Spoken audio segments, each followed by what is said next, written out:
네, 안녕하세요, 여러분. 오늘도 즐거운 역사 시간에 돌아왔습니다. 오늘은 이제 저번 시간에 우리가 동서양의 고대를 다 봤잖아요. 오늘은 중세라고 불리우는 이제 중국의 수당과 그리고 이슬람화 되는 인도, 그리고 이슬람 세계, 서아시아의 이슬람 세계, 그리고 유럽의 중세 사회까지 이렇게 배우게 되는 8단원을 같이 배우게 될 겁니다. 그래서 오늘은 중국에 대해서 배울 거예요. 수당의 발전과 동아시아 세계 형성에서 위신남북조와 그리고 수당, 통일제국인 수당을 배우게 될 겁니다. 자, 그래서 오늘의 학습 목표는요, 위진남북조 시대의 사회적, 문화적 특징을 파악할 수 있다. 그리고 수와 당이 중국을 통일하고 실시한 여러 제도를 말할 수 있다에 대해서 배울 건데요. 자, 위진남북조 시대에 어떻게 사회가 변화했는지, 그리고 수와 당이 어떠한 정책을 했었는지에 대해서 주의해서 보아줬으면 좋겠습니다. 자, 이제 우리가 오늘 위진남북조 시대와 수당을 배운다고 했잖아요. 그래서 이 위진남북조라고 하는 거는 위나라, 진나라, 그 다음에 남북조로 해서 북조에 5호 16국이 있고 남조 국가, 송제 양진이 있었는데 이러한 위진남북조가 왜 일어났는지부터 한번 살펴보도록 하겠습니다.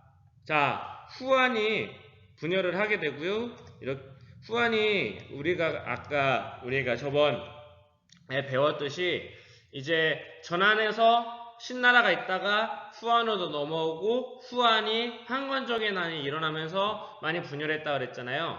자, 그래서 후한이 쇠퇴하게 되면서 이제 여러 호족들이 나타나다가 이제 위촉오, 여기 삼국지 아시죠?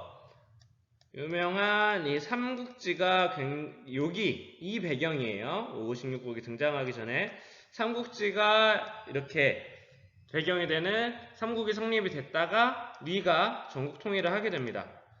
자, 그러다가 위를 이은 진이 통일을 했는데 이 진이 통일을 하고 얼마 안 가서 흉노가 침략을 합니다. 근데 흉노뿐만 아니라 오호라고 불리는 다섯 부족의 오랑캐들이 같이 침략을 하게 돼요. 자, 그래서 이제 이 진나라 사람들은 한쪽은 강남으로 이동해서 동진을 건국하고 북쪽에서는 이제 오호라고 불리는 5명의 오랑캐 종족이라고 중국이 불렀던 북방민족들이 자신의 나라를 건설하면서 북방민족들끼리 이 북쪽 지방에서 싸우게 되는, 국가를 세우게 되는 이런 결과를 낳습니다. 자, 요게 그 당시의 적인데 후한이 있다가 위초고가 생겼고요. 진이 있다가 진이 생겨서 여기서 이렇게 흉노가 침략을 하고 그러면서 556국으로 가고 동진으로 가게 되는 이런 형태로 보시면 됩니다. 자, 그래서 남북조를 한번 보시면 진이 멸망하고 나서 남북조가 나타났다 그랬잖아요. 자, 북조에서는 엄청나게 많은 국가들이 생깁니다. 선생님도 아직 다 못 외울 정도로 엄청나게 많은 국가가 있는데 그 국가들을 통일했던 게 북위입니다. 북위. 선비족이었던 북위가 통일을 하게 되고 이 사람들은 특징이 적극적으로 한화 정책을 했었어요. 한화가 뭐냐? 한족이 되겠다. 한족이 되기로 한족화를 하겠다라는 거예요. 그래서 이런 한화 정책을 실시를 했고요.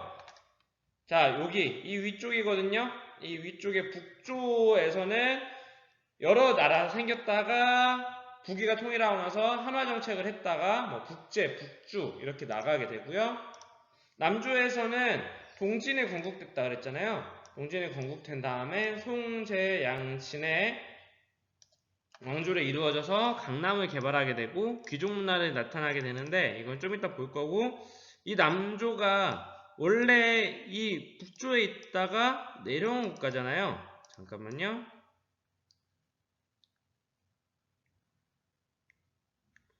원래는 이 송제 양진을 하긴 전에 후한 때는 그 한족의 주 거주지가 여기였잖아요. 근데 여기서 이렇게 내려오게 된 거죠. 그래서 원래는 이 밑에 이 지방은 원래는 늪지대였어요. 자, 늪지대다 보니까 사람도 잘 안 살고 그리고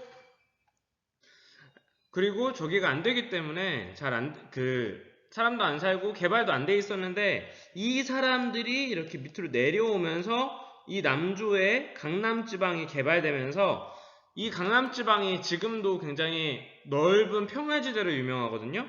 이게 평야지대가 개발이 되게 되고 그러면서 많은 사람들이 이 강남으로 이주하게 되는 결과를 낳게 됩니다. 자, 그러면은 이제 우리가 남북국 시대까지 봤으니까 이 위진남북조 시대의 사회를 한번 살펴볼게요. 먼저 북조에서는 어떠한 토픽이 있냐면은 자, 한화정책이 있습니다. 북위의 효문제 때 한화정책을 강력하게 실시했다 그랬죠. 이 한화정책이라는 것은 효문제가 했다는 거 잘 알아두시고요. 자, 이 한화정책 같은 경우에는 한족의 제도와 문물을 적극적으로 받아들이는 거예요. 그래서 원래는 오랑캐라고 부르면 안 되는데 자꾸 오랑캐라고 나오나요? 미안합니다. 북방민족은 북방민족끼리의 저기가 있잖아요. 그 문화가. 그래서 이런 북방민족은 건전하고 이제 그 힘을 중요시하는 이런 기풍을 가지고 있었는데 이러한 북방민족의 기풍이 그 정착사회로 넘어가는 중국 안에서는 별로 소용이 없는 거예요. 자, 그러다 보니까 이제 호성, 호어, 변발 이러한 것들이 북방민족의 특징이었는데 이것을 금지하게 되고요. 한인들을 등용해서 한족들을 등용해서 이제 저기에 앉히기도 하고 관리에 앉히기도 하고 통혼, 호인 그러니까 북방민족민들과 한족을 합쳐서 결혼하게 하는 이러한 통혼도 장려하게 되기도 합니다. 그리고 이제 수장시대에 잠깐 배워보게 될 건데 농민들에게 일정한 크기의 토지를 분배하게 되는 균전제를 실시하게 돼요. 이거 같은 경우에는 사람들이 북방민족이 침입을 해서 여기에 있다 보니까 사람들이 무서워서 여기를 잘 안 오려고 한단 말이에요. 그리고 전쟁을 많이 하다 보니까 사람도 적고 그래서 사람들을 하나의 지방에 안착시키기 위해서는 땅을 공짜로 주고 내가 땅을 준 대신 우리를 위해 봉사해 라고 하는 제도가 균전제도거든요. 그래서 이런 균전제도를 실시해서 자연농 육성을 하기 위해 노력합니다. 자, 다음으로 남조의 사회가 어떻게 발전했는지 보면은 아까 잠깐 설명했었던 강남지방의 개발입니다. 아까 이야기했듯이 이 북조에 살던 사람들이 강남으로 내려와서 여기 사람들이 살지 않던 곳까지 개발을 하게 되니까 그래서 선진기술을 이용해서 농지를 개간하게 되죠. 이러면서 경제를 발전하게 되고 여기가 원래 숙지되었던 곳이 정말로 이제 곡창지대로 바뀌는데 큰 영향을 미치기도 합니다. 자, 이 위주남북주 시대에 공통적으로 나타난 것은요, 남조나 북조나 문벌귀족 사회가 형성됐어요.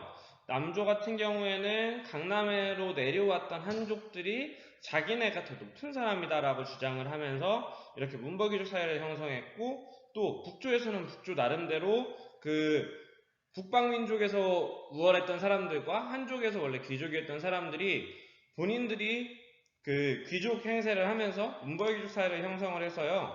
그때 했었던 게 구품중정제입니다. 이 구품중정제라는 거는 관리를 뽑을 때 지금처럼 시험을 보는 게 아니고 추첨제도라 하는 거예요. 이 고을에는 누가 똑똑하니까 얘를 관리로 채용했으면 좋겠습니다. 라고 이제 정부의 그 당시에는 이제 관청이죠. 이 관청에 이렇게 이야기를 하면은 지방관이 그러면은 이제 중앙에서 이 사람이 똑똑하구나 이 사람을 청거해야겠다 라고 해서 청거하는 거예요. 말 그대로 추천제도인 거죠. 근데 여러분 생각해 보세요. 자, 이렇게 추천제도를 하면은 문벌 귀족 가문이 형성이 돼 있는데 이 귀족 가문끼리 추천을 하지 누가 정말 뛰어난 평민을 추천하겠습니까? 그렇죠? 그래서 귀족 가문들끼리만 관리를 해서 독점하게 되고 독점을 하면서 문벌 귀족 사회가 점점점 더 공고해지게 됩니다. 그래서 호족이 관리를 독점하게 돼서 몽골 귀족으로 이렇게 성장하게 되는 계기를 마련하게 돼요. 자, 그래서 위진남북주 시대의 문화의 특징을 한번 살펴보면요. 북조 같은 경우에는 유목민의 강건한 기풍이 굉장히 있었고요. 유교의 권위를 유지하려고 노력을 했습니다. 이런 유목민의 강건한 기풍을 유지하려고 했지만 이게 이제 북위의 효문제가 이제 한화 정책을 하면서 이게 이렇게 무너지게 되고 이제 유교의 권위를 유지하려고 하다가 여기에 불교가 발달하게 되는 배경이 되고요. 자, 남조 같은 경우에는 귀족 문화가 발달을 해요. 귀족 문화가 이렇게 발달을 하면서 노장 사상과 청담 사상이 유행하는데 노장 사상은 우리가 도교에서 배웠던 거죠. 그 도가 위 제자백가에서의 도가에서 이제 자연대로 살자. 왜냐하면은 자기가 살던 사람 터전이 뺏겼잖아요. 그 북방민족에게. 그래서 내려와서 아휴 이 세상 살아서 뭐하냐 그냥 자연처럼 즐기다 가자 라고 하는 노장사상이 유행하게 되고요. 귀족 문화들이 발달하게 돼서 이게 이제 고개지라는 사람이 그린 그림인데요. 이런 걸 봤을 때 이 당시의 남조의 귀족들이 어떻게 생활을 하였는지를 알 수 있게 되는 하나의 단서가 될 수 있는 그림일 것 같아요. 자, 다음으로 문화에서 종교의 발달을 보시면 먼저 불교가 초착화됩니다. 이 황실과 귀족이 불교를 지원하게 되거든요. 왜냐하면은 불교 같은 경우에는 우리가 배웠듯이 대승불교로 이동이 되면서 이 대승불교에서는 이제 자비와 평등을 강조하고 또 평등을 강조하다 보니까 남조 한족의 귀족이나 뭐 북방민족이나 별 차이가 없다고 보기 때문에 이제 특히 북조의 황실들이 이것을 지원하게 되면서 불교 미술이 발달하는데요. 그래서 이게 민강석굴이라고 불리는 거거든요. 이게 지금 중국에서 나타나는 대표적인 석굴 중에 하나인데 이 대표적인 민강석굴이 어마어마하게 커요. 이게 굉장히 대규모로 조성이 됐고 이런 걸 봤을 때 이제 불교 미술이 발달한 걸 볼 수 있고요. 자, 이때 남조에서는 불교보다는 도교가 성립됐다 그랬죠. 그래서 도가사상, 신선사상, 민간신앙이 합쳐져서 이제 노장사상이 들어오면서 중국의 일상생활에 큰 영향을 미치게 돼서요. 이게 청담사상으로 이렇게 이어지게 되는 거죠. 노장사상과 함께 이제 속죄를 떠나서 자연과 함께 살아가려는 풍조가 유행했고요. 대표적인 사상가들이 중림칠현인데 이 사람들은 그러니까 그러니까 대나무 숲에 있는 7명의 현자들을 이야기하는 거예요. 중림에서 그러니까 세상 밖으로 나오지 않고 이 대나무 안에서만 그냥 살아가는 이러한 7명의 현자를 줄여서 중림칠현 이렇게 부르게 됩니다. 자, 이제까지 위진남북조 시대에 대해서 알아봤고요. 이 위진남북조를 통일한 국가가 수나라거든요. 이 수나라는 아까 북조에 있었던 북위가 갈라져서 북주로 넘어갔다가 이것을 다도 통일한 국가가 수나라예요. 이 수나라 같은 경우에는 이제 중국을 통일하고 나서 여러 가지 정책을 펼치는데요. 자, 그래서 이 수 문제 같은 경우에는 아까 이야기했었던 귀족 세력을 억제하기 위해서 부품종정제를 폐지하고 과거제도를 실시해서 시험을 통해서 관리를 선발하려고 노력을 합니다. 자, 그리고 통치체제를 정비해서 균전제, 조용조제, 부병제 이런 걸 하는데 이거는 당나라가 그대로 흡수를 하는데 이건 당나라에서 배워보도록 할게요. 자, 그리고 양제 같은 경우에는 대운하를 건설해요. 우리나라 같은 경우에도 대운하 프로젝트가 있었는데 그건 망하고 이제 그건 이루어지지 않고 4대강 프로젝트로 전환이 됐었는데 이 운하라는 거는 원래 있던 이러한 강물에 을 인위적으로 이렇게 파서 이렇게 배가 지나다닐 수 있도록 하는 거거든요. 이게 어마어마한 돈이 들지만 만들어 놓기만 하면은 운송이나 이런 거 할 때 편하겠죠. 화물 운송할 때나 이럴 때. 그래서 중국을 강남과 여기에 있었던 북조와 남조가 이렇게 나눠져 있었는데 여기를 이렇게 뚫으면서 강남과 화북을 했다라는 평을 받기도 하고요. 자, 이거를 사진으로 보시면 이렇게 연결했거든요. 그래서 현재 수대에는 여기 로양을 중심으로 이런 식으로 해서 이 밑에 있는 남조와 위에 있는 밑에 있는 강남과 위에 있는 화북을 연결했다고 보이고요. 이게 그 당시에 있었던 그 수나라 때 있었던 그림인데 이게 그 대운하를 상징하고 현재도 대운하를 사용해요. 이렇게 대운하를 사용하게 됩니다. 자, 그리고 이 수양제는 영토를 확장하려고 노력해요. 위에 있는 돌궐족과 베트남 그리고 고구려를 침범을 했는데 우리가 고구려 때 여수전쟁 기억나죠? 여수전쟁에서 대패한 왕이 양제거든요.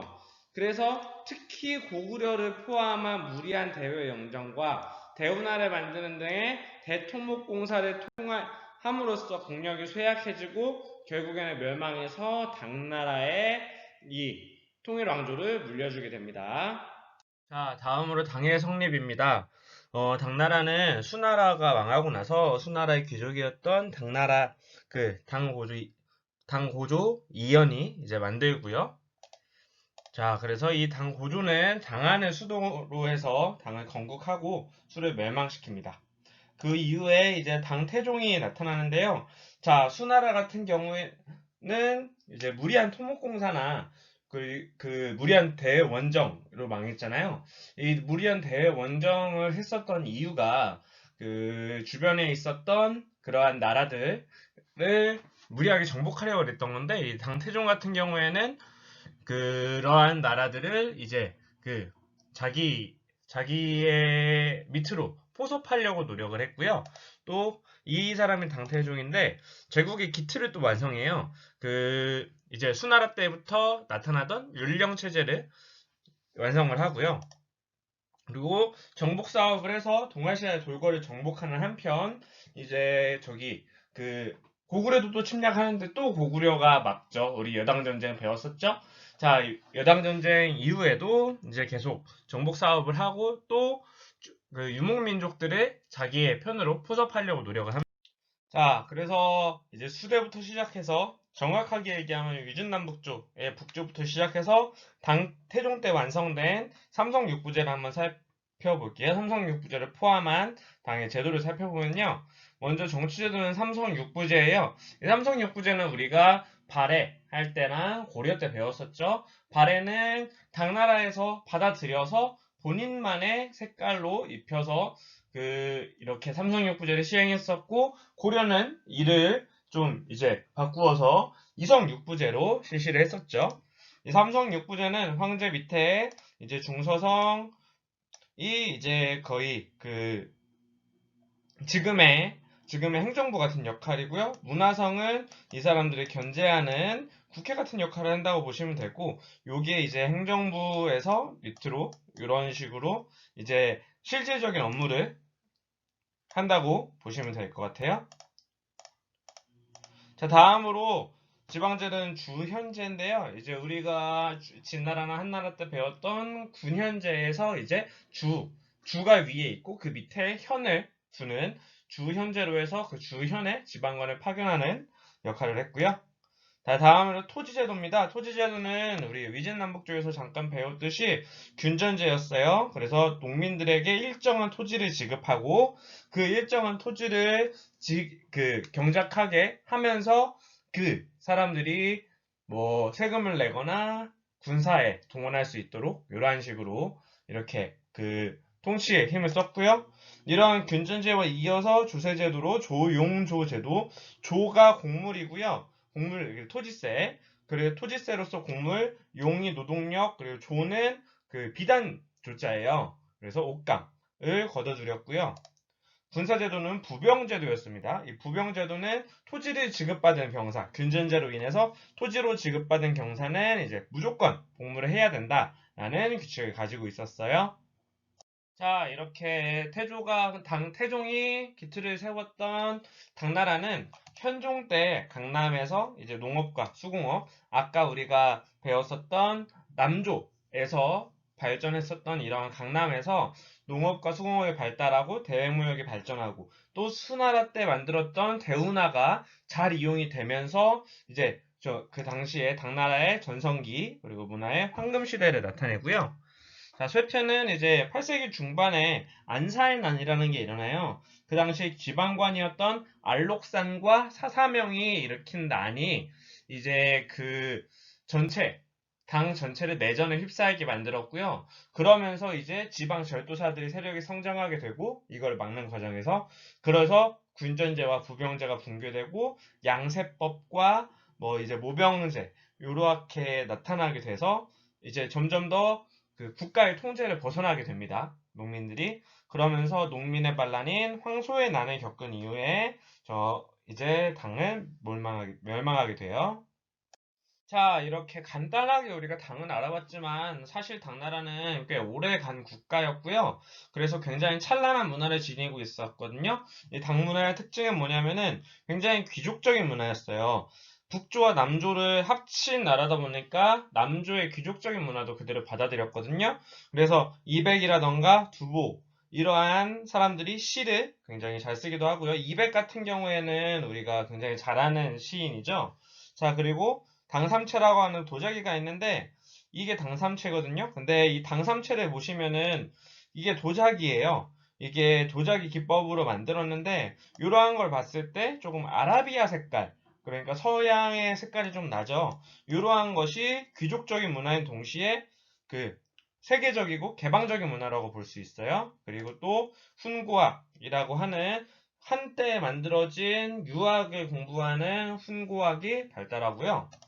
자, 개방적인 문화는 그 이렇게 개방 정책으로 인해서 장안에 외국인들이 많이 왕래하면서 각종 이제 유럽이나 서아시아 쪽에 문물이 전래되고요.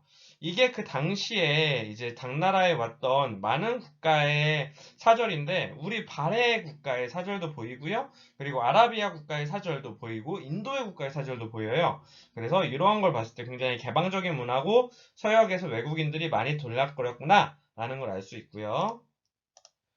자, 요게 그 당시에 그 당에서 만들어진 책자랑 도자기인데 이게 어디서 발견됐냐? 로마에서 발견됐어요. 그러니까 유럽에서 발견된 거죠. 그리고 또 요거는 아라비아의 풍의 그림인데 이런 아라비아 풍의 그림이 그 중국에서 발견되는 듯이 등에 이런 왕래가 굉장히 잦았다는 걸 보여줄 수 있고요. 또 비단길 우리가 한나라 때 개척되었던 이런 비단길이 그 당나라가 완벽하게 장악하고 나서 외래 종교가 유행하는데 이게 대진 경교 중국비라는 거거든요. 이 경교가 지금의 기독교예요. 기독교인데 이런 기독교가 우리 그 당시에 당에도 유행을 했다라는 게 써있는 이런 비석입니다. 이런 걸 봤을 때도 굉장히 개방적인 문화를 볼 수 있어요. 당나라의 문화는 개방적이고 귀족적이다. 특히 개방적인 것을 더 기억해줬으면 좋겠어요.